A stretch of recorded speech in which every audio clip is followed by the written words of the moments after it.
Hi, good morning. ഇന്ന് ഞാൻ 4 മണിക്ക് എഴുന്നേറ്റതാണ്. ഗുരുവായൂരാണുള്ളത്. അവിടെ ഒരു ഹോട്ടലിൽ റൂം എടുത്തതാണ്. ഇന്ന് എൻ്റെ കുട്ടികളുടെ അരങ്ങേറ്റമാണ്. അപ്പോൾ അതിന് വേണ്ടിയിട്ട് ഞാൻ തലേന്ന് വന്നതാണ് ഇവിടെ. അപ്പോൾ ഇന്നലെ റിഹേഴ്സലും കാര്യങ്ങളൊക്കെ കഴിഞ്ഞു. അങ്ങനെ വന്ന് സ്വസ്ഥമായി കിടന്നുറങ്ങി. ഇന്ന് 4 മണിക്ക് അവിടെ മേക്കപ്പ് സ്റ്റാർട്ട് ചെയ്തു എന്ന് പറഞ്ഞ് വിളിച്ചപ്പോൾ ഞാൻ എഴുന്നേറ്റു. പിന്നെ നമ്മുടെ മക്കളെല്ലാം സ്റ്റേജിൽ നിന്ന് ആദ്യമായിട്ട് അരങ്ങേറ്റം കുറിക്കല്ലേ. അപ്പം ഞാൻ വേഗം ഫ്രഷായോ എന്നുള്ള തീരുമാനത്തിൽ അങ്ങ് ബാത്റൂമിൽ കയറി ഫ്രഷൊക്കെ ആയി. ഇനി നമുക്ക് കുറേ പണികളുണ്ടല്ലോ. അപ്പം അതാ ഡ്രസ്സൊക്കെ മാറ്റി എനിക്കിനി മേക്കപ്പ് റൂമിലേക്ക് പോകണം. അപ്പം ഞാൻ ഒന്ന് നേരം വെളുക്കട്ടെ എന്ന് വിചാരിച്ചു. സമയം 5:30 ആയിട്ടും നേരം വെളുക്കുന്നില്ല. തിരിച്ചു വന്നിട്ട് സാരിയാണ് എൻ്റെ ഉടുക്കുന്നത്. അപ്പം അതൊക്കെ വന്ന് സെറ്റ് ചെയ്ത് ഒക്കെ വെച്ചിട്ടാണ് കൊണ്ടുപോകുന്നത്. അങ്ങനെ ഞാനിതാ മേക്കപ്പ് റൂമിലേക്ക് പോകാനായിട്ട് ഇറങ്ങുകയാണ്. ഹസ്ബൻഡ് വന്നില്ല, ഞാൻ ഒറ്റയ്ക്ക് പോവാം. ഒന്ന് നേരം വെളുക്കട്ടെ എന്നുള്ളതുകൊണ്ട് കുറച്ചും കൂടി വെയിറ്റ് ചെയ്ത് നിന്നു. മാഷുമാർ പറഞ്ഞു എന്നോട് വരണ്ടാന്ന്.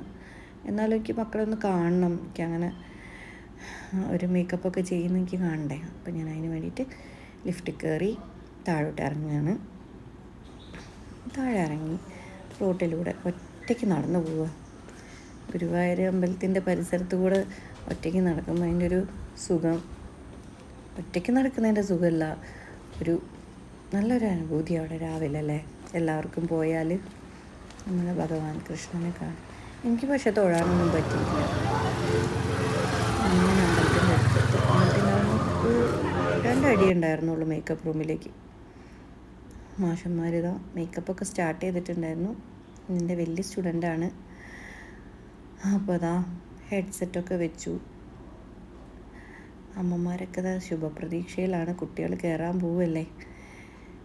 എല്ലാ മക്കളും ദൈവത്തിൻ്റെ അനുഗ്രഹത്തോടെ സ്റ്റേജിലേക്കാണ് കയറുന്നത്. ഗുരുവായൂർ മേൽപ്പത്തൂർ ഓഡിറ്റോറിയത്തിലായിരുന്നു അരങ്ങേറ്റം. അങ്ങനെ ഓരോരുത്തർ മേക്കപ്പ് ചെയ്തുകൊണ്ടിരിക്കുക. അപ്പോൾ എനിക്കിങ്ങനെ ചെറിയ തലവേദന എടുക്കുന്നുണ്ട്, ഉറക്കം ശരിയാവാഞ്ഞിട്ട്. അപ്പോൾ മാഷ് പറഞ്ഞു എന്നോട് റൂമിലേക്ക് തന്നെ തിരിച്ചു പോയിക്കോളാം. ടീച്ചർ ഒരു 10 മണി 9:30 ആകുമ്പോൾ തിരിച്ചു വന്നാൽ മതി എന്ന് പറഞ്ഞു.